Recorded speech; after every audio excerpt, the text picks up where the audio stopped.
आखिर किसी कहानी को सच में डरावना बनाता क्या है? क्या वो बस कोई जंप स्केयर होता है या फिर उससे भी कहीं ज्यादा गहरी कोई बात होती है? तो आज हम डैनी और उस पुराने मकान की कहानी को परत दर परत खोलकर देखने वाले हैं, ये समझने के लिए कि वो कौन सी तरकीबें हैं जिनका इस्तेमाल हमें डराने के लिए किया जाता है और इसकी शुरुआत एक फुसफुसाहट से होती है। तो कहानी शुरू होती है एक फुसफुसाहट से और वो सीधे हमारे हीरो का नाम लेती है। ये सुनने में तो बड़ा सिंपल लगता है ना, पर ये इतना असरदार है क्योंकि ये खतरे को फौरन पर्सनल बना देता है। अब ये कोई अनजान भूत नहीं है, बल्कि एक ऐसी शक्ति है जो डैनी को जानती है। और यहीं से ये साफ हो जाता है कि उसे किसी खास मकसद से चुना गया है। वो वहां बस यूं ही नहीं पहुंच गया। जाहिर सी बात है, हर अच्छी हॉरर स्टोरी में एक अच्छा हॉन्टेड हाउस तो होता ही है। और यहाँ ये जो पुराना टूटा फूटा घर है ना, वो सिर्फ एक बैकग्राउंड नहीं है, बल्कि अपने आप में एक कैरेक्टर है। असल में यही मकान उस डर की नींव रखता है। इसका वो डरावना ढांचा और वो रहस्यमयी पास्ट, ये सब मिलकर हमारे हीरो के लिए एक ऐसा स्टेज तैयार करते हैं जहाँ वो अनजाने में ही सही पर कदम रखने वाला है। तो देखिए, यहाँ पर एक डरावनी कहानी की एकदम परफेक्ट रेसिपी तैयार है। पहला इंग्रेडिएंट, हमारा हीरो डैनी, जो शांत है पर जिसके मन में बहुत सवाल हैं। दूसरा, एक रहस्यमयी सुनसान जगह जहाँ जाने की मनाही है। और तीसरा, एक लोकल अफवाह जो इशारा करती है कि वहाँ कोई सुपरनैचुरल पावर है। जब ये तीनों चीजें मिलती हैं तो एक ऐसा टेंशन वाला माहौल बनता है जहां लगता है कि अब कुछ भी हो सकता है। और जैसा कि होता है, हीरो को तो अपने डर का सामना करना ही पड़ता है। लेकिन एक बात पे गौर कीजिए, उसके पास हथियार के नाम पर है क्या? सिर्फ एक टॉर्च। देखिए, हॉरर कहानियों में रोशनी और अंधेरा सिर्फ उजाले और रात के लिए नहीं होते। वो सिंबल होते हैं ज्ञान और अज्ञान के, सुरक्षा और खतरे के। तो डैनी की ये जो छोटी सी टॉर्च है ना, वो उस घने अंधेरे के सामने उसकी हिम्मत का एक छोटा सा नाजुक सा प्रतीक है। तो बस डैनी ने उस घर की दहलीज पार कर ली है और अब यहाँ से वापसी का कोई रास्ता नहीं है। कहानी अब अपने दूसरे पड़ाव पर आ गई है, जहाँ से टेंशन बढ़ना शुरू होता है, क्योंकि घर के अंदर बाहर की दुनिया के नियम लागू नहीं होते। यहाँ तो खामोशी किसी भी चीख से ज्यादा खतरनाक होती है। यहाँ राइटर सिर्फ ये नहीं कह रहा कि घर पुराना था, नहीं, वो हर एक सेंस को महसूस करवा रहा है। दरवाजे के चरमराने की आवाज, बासी हवा की वो महक, दीवारों से उखड़ता हुआ पेंट, ये सब मिलकर एक ऐसा माहौल बना देते हैं जो बिल्कुल अकेला और सड़ा हुआ लगता है। मतलब घर सिर्फ खाली नहीं है, वो मुर्दा महसूस होता है। और यही चीज उसे किसी अनजानी शक्ति के लिए एक परफेक्ट ठिकाना बनाती है। और ठीक तभी वो खामोशी टूटती है, पर किसी चीख से नहीं, बल्कि एक धीमी पैर घसीटने की आवाज से। ये जो धीमी रफ्तार है ना, ये बहुत जरूरी है। ये एक ही साथ उम्मीद और डर दोनों को बढ़ाती है। इससे महसूस होता है कि कोई चीज लगातार नजदीक आ रही है और शायद वो इंसान नहीं है। बस यही वो पल है जब ये साफ हो जाता है कि डैनी उस घर में अकेला नहीं है। डैनी फौरन अपनी टॉर्च घुमाता है, जो उसकी हिम्मत का इकलौता सहारा है, और उसे वहां कुछ नहीं मिलता।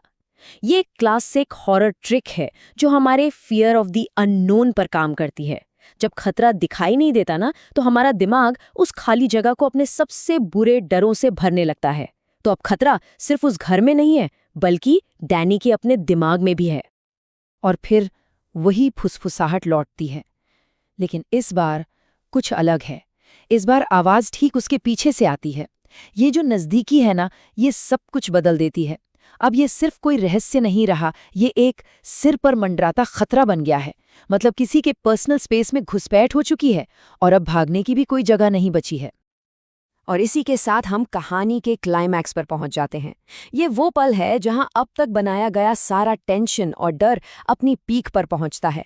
यहाँ वो अनदेखा खतरा आखिरकार सामने आएगा और डैनी को उस अंधेरे में छिपे चेहरे का सामना करना ही होगा।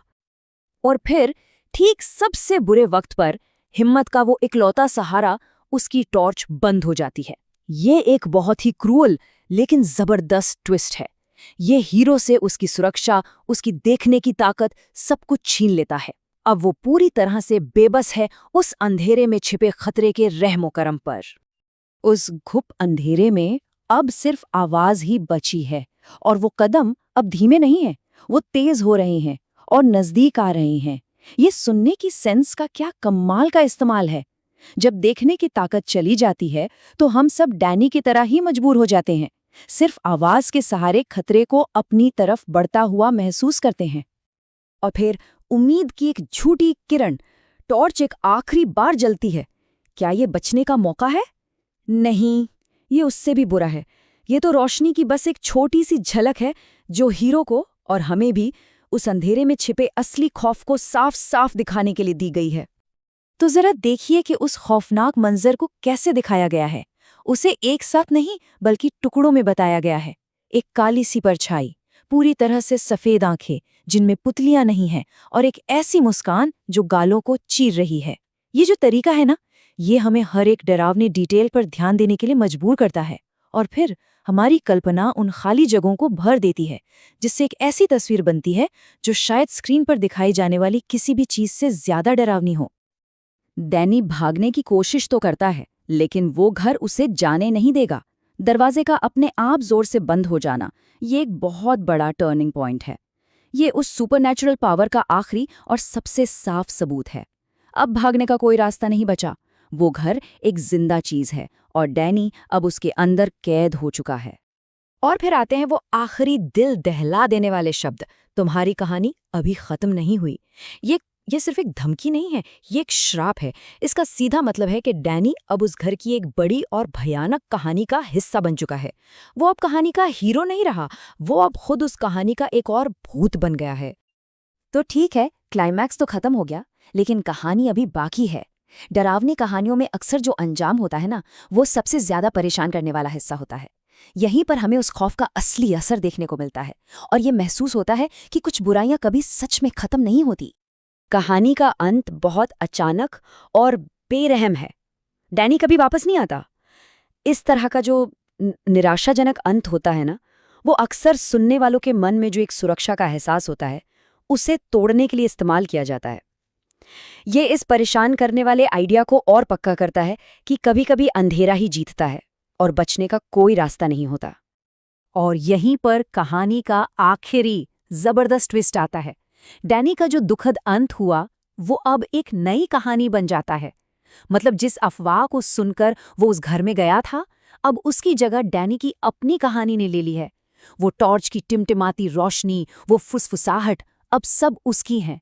ये खौफ खुद को जिंदा रखता है, एक ऐसा सर्कल बनाकर जो कभी खत्म नहीं होता। और इस तरह हम ठीक वहीं आकर खत्म करते हैं जहां से हमने शुरू किया था, एक फुसफुसाए हुए नाम के साथ।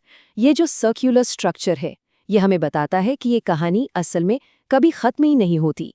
डैनी पहला नहीं था और न ही वो आखिरी होगा।